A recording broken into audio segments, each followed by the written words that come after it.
Hello everybody, Cloud the Great here, and we've got some exciting locks. I've got an old lever lock off of a safe that my dad lost the key to that we're going to try and make a key for.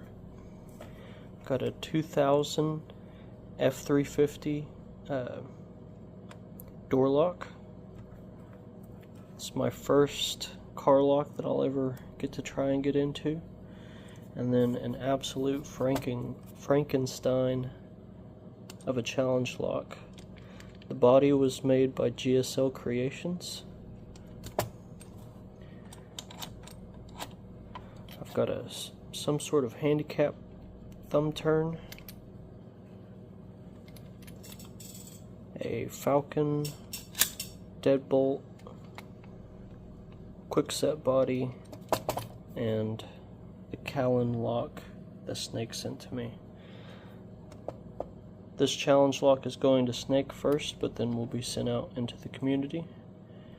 Please comment below if you're interested in giving it a shot.